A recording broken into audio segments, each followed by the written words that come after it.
Ողջույն Քրիստիան ջան, շնորհակալ եմ որ ընդունեցիք մեր հրավերը։ Այսօր կխոսենք ձեր մասնագիտական ուղուց,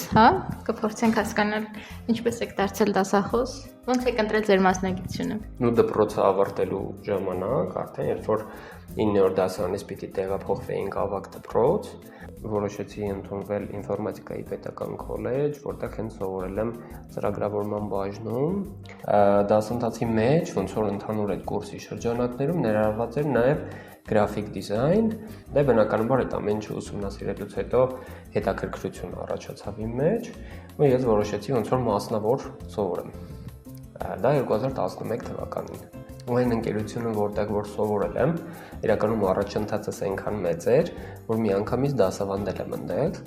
այսինքն հավելյալ տրեյնինգներ եմ անցել, դասախոսական, ու ոնց որ իրենց մոտ արդեն սկսել եմ միանգամից դասավանդել։ Իսկ վեբ ծրագրավորում թե գրաֆիկ դիզայն։ Իրականում շատ դժվար հարց է։ Երկու մասնագիտությունն էլ սիրում եմ ու յուրաքանչյուրը ոնց որ տարբեր մոտեցում ունի, տարբեր պատկերացումներ ունեն։ Գրաֆիկ դիզայնը մի քիչ ինքը ակտիվ է, չգիտեմ, sense մտքի հետ է կապված, այսինքն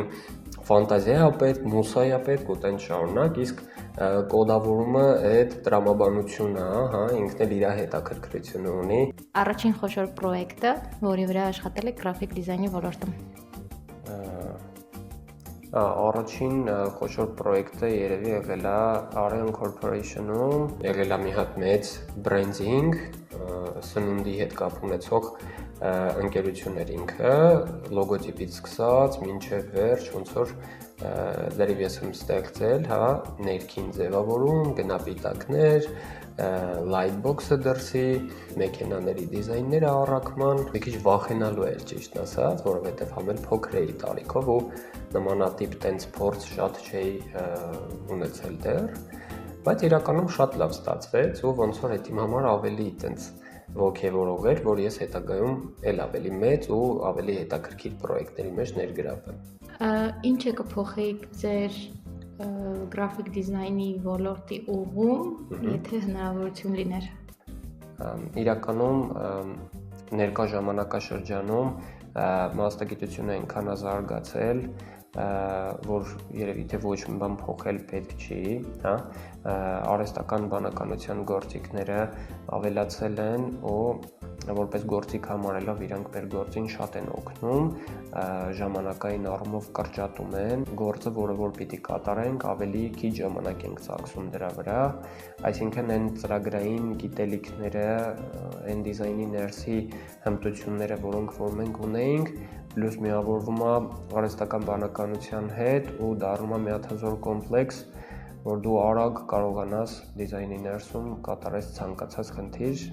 իմ կարծիքով ոչ մի բան չի փոխի։ Խորհուրդը, որ միշտ տալիս եք ձեր բոլոր ուսանողներին։ Ես միշտ sense մի հատ բան եմ ասում եմ պատկերացրեք ձեր նկարն է ու հարևանի նկարն է, երկուսն էլ պիտի մշակեք։ Որը ավելի իդեալական կմշակեք, ձերը թե հարևանինը, ու ոնց որ հիմնականում միշտ ասում են դե մերը։ Իրականում ես խորհուրդ եմ տալի հետևյալը, որ հաճախորդի համար կատարվող աշխատանքը պիտի լինի գերիդեալական ու ավելի մանրակրկիտ մշակված, քան ինքներս մերը, հիմնականում խոսքի գովազդն է աշխատում բոլոր տեղերում, այսինքն սոցիալական հարթակների գովազդները կամ կայքերով գովազդները չեն տալի այն զգալի արդյունքը, ոնց որ տալիս է օրինակ մարդու խոսքը։ Այսինքն ես ինչ-որ մի ընկերությունից օգտվեմ ու դա իմ դուրը գա, հաստատ իմ ընկերոջը խորհուրդ եմ տալու, որ այդտեղից օգտվի։ Իսկ լավ արած դիզայնը, մանրակրկիտ մշակված ու ամեն մի դետալը սենց կետ առ կետ, եթե զննման ենթարկես ու ստանաս այն full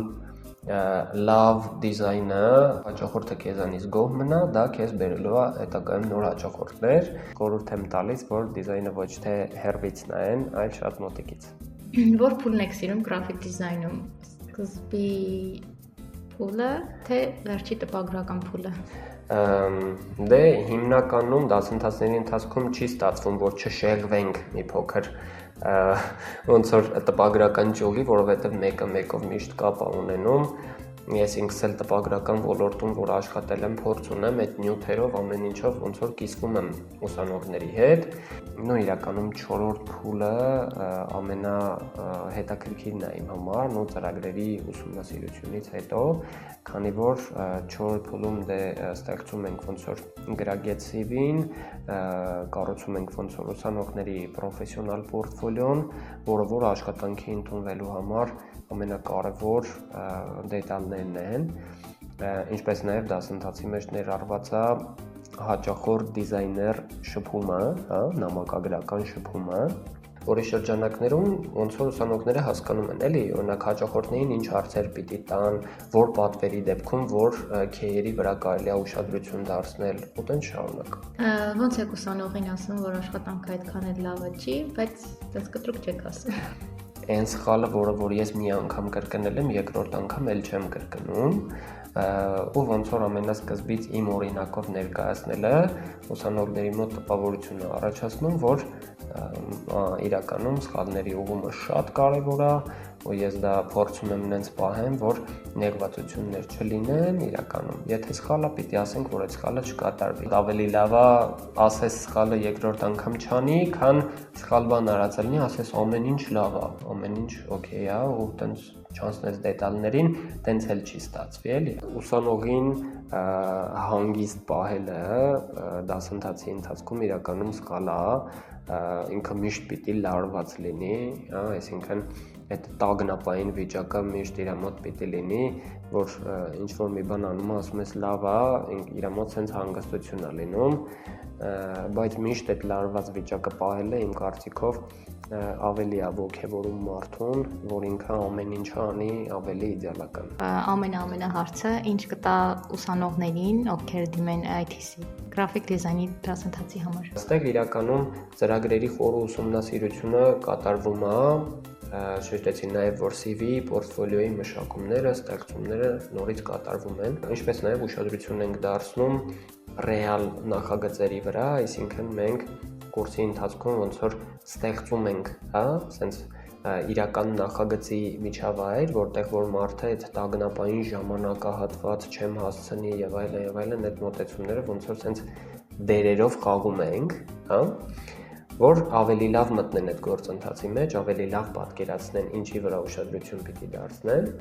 ոնց որ սովորացնում ենք, տալիս ենք ուսանողներին, ու այն ուսանողները, ովքեր որ մեր տվածի վրա մի քիչ են հավաքում իրականում, շատ հզոր ու մեծ բազա է ստացվում 4 ամսվա համեմատ, այսինքն 4 ամիսը մարդը պատկերացնում է իրականում քիչ ժամանակահատվածա, որ մասնագետ դառնան, բայց դասավանդման ոլորտի փորձով, որ ասեմ, իրականում հնարավոր է ու շատ ուսանողներ ունեմ, ովքեր որ արդեն հայտնի ընկերություններում աշխատում են իրանց ստացած նախնական գիտելիքներով, այսինքն իմ մոտ սովորելով, վերապատրաստվելով, ոնց որ գտել են իրանց տեղը, ամեն մեկը տարբեր օրինակի համար ասպարեզներում, տպագրական ասպարեզ կամ չգիտեմ, սովորական ընկերության ներսում որպես դիզայներ կամ ավագ դիզայներներ, ֆրիլանս անողներ, այսինքն մեր կուրսը ուսանողին տալիս է 70% ոնց որ աշխատանքի ընդունվելու հնարավորություն ու ընդունվում է միայն այն մարդը, որ այդ հնարավորությունը ճիշտ է օգտագործում։